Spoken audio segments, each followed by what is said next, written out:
Hello, my name is Richard Nguyen Sloniker. I play Hercule Poirot at Taproot and Murder on the Links, and you're watching Eclectic Arts Media.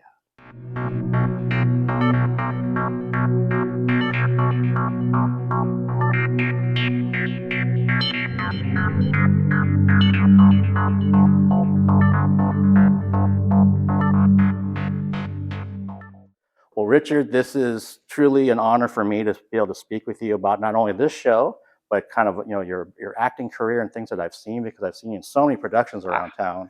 One of my favorite actors for sure. Oh, thank you very much. Yeah, and it's nice when I see your name in a cast, because I know there's going to be a certain level of quality that's going to be in that production. It's very kind of you. Thank you. Yeah, so no, thank you. So here we are, Murder on the Links. It's been going on for a couple weeks now, at least. Yeah, I think we're on our fourth week. Oh my gosh, 4 weeks with this cast, and it's been going by so fast because we're having so much fun. Yeah, and it's been extended through the end of August. Right. So that's been my whole summer with these guys. It's been pretty amazing. So I saw you in 2022 in Black Coffee, doing the same character. So when you were approaching Murder on the Links, playing this character, was it kind of like almost like Comfortable Jeans, or was it a little bit of maybe some of what you did in the past and some changes for this new production? You know, I thought it would be easy to slip right back into Hercule Poirot, but having just completed Dial M for Murder at Village, and that's a 2-month run using British dialect, switching from the British RP into this quasi French accent, it was a little harder than I imagined it was going to be. I had difficulty getting my mouth around some of those words again, but back up in the saddle. Okay.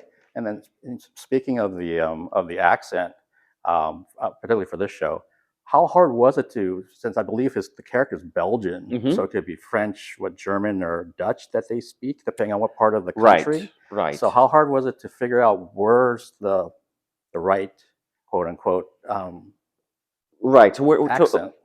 So finding this accent, it was, since he's constantly mistaken as a Frenchman, and he does speak French. So I kind of started with the French accent, but working with our dialect coach, Mariana, we're kind of erring on clarity over accuracy. So if a word is not clear to understand, we'll soften it to make it more American sounding, just for clarity. So it's a quasi French accent. So that's how we landed on this one. Okay, and I saw the show and reviewed the show over 2 weeks ago. And one thing that I've noticed when I get a chance to see a show a second time is just some of it you miss details the first time through. Sure, there's a lot of details in this one. With this show, and also sometimes just the choices that the actors make. I mean, no two performances are the same. That's correct. So how is it for you, being one of 2 cast members that play one character, and then you've got these other ones around you that are doing multiple characters during the show? How is it? It's a blast. Well, one I have to make sure that, since I play the straight character, I have to keep my line pretty steady, and so keep the ship going, keep the train going, and where they can have fun around me. It's unique and fun, and watching the rest of the cast play is such a joy. Oh, I hit my microphone. Okay, sorry about that. It's such a joy because things will pop up that is unique to each performance. Like when some Lotsie is going a bit too long, you'll have Tyler say, "Okay, any minute now," and it's just so much fun to see unique things happen. Like if a prop was forgotten. I think Jeff had forgotten his glasses once as Dr. Deron, and so he made the choice to being a little bit blind that day, so he's kind of walking in circles, walking into walls, and it's just such a treat to act with talented comedians. As long as I get my lines out, they can have their fun. So that kind of almost like begs the question: has there been a performance so far where one of the other actors does something that you're really trying not to break character or lose it? There is, especially in our courtroom scene. Betsy plays 2 characters. She plays the mom and the attorney Glazer. And sometimes just the way she delivers her lines, I do have trouble not laughing because I'm just sitting there. I'm just watching, and I get lost watching them because her and Tyler are so funny together.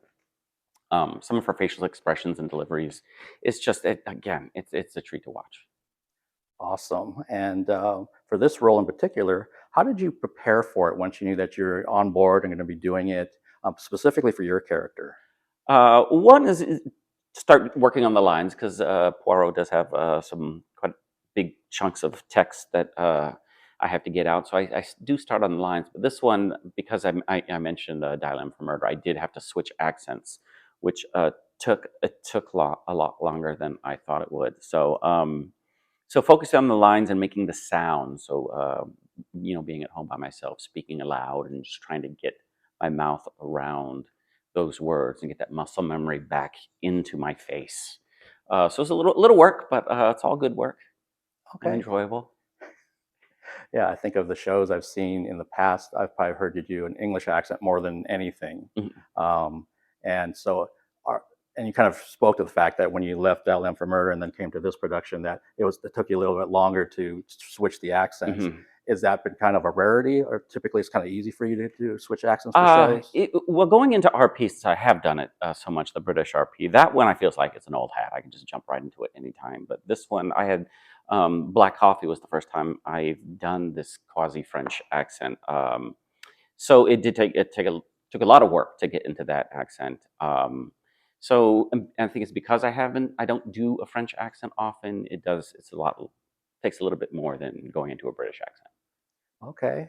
And has anything, and you kind of touched on this a little bit, but has anything happened during any of the performances so far that stands out for, it was funny, it was something messed up, or for anybody during any particular Oh performance? man, every performance is unique. What strikes me a lot that I really enjoy is how different audiences laugh to different bits, and when audiences catch on, especially clues. I have one where I say a line about uh, that only an acrobat could do that sort of thing, and you can hear some audience member go ooh, ooh, ooh. So that's always fun, and it's always new because we never know.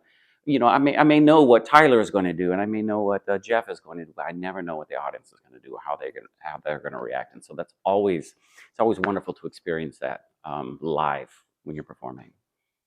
That's true. I know that from, I used to play music, so it could be a place we've played 10 times, and then depending who's there, the vibe's totally different. Yeah, Totally for different. sure.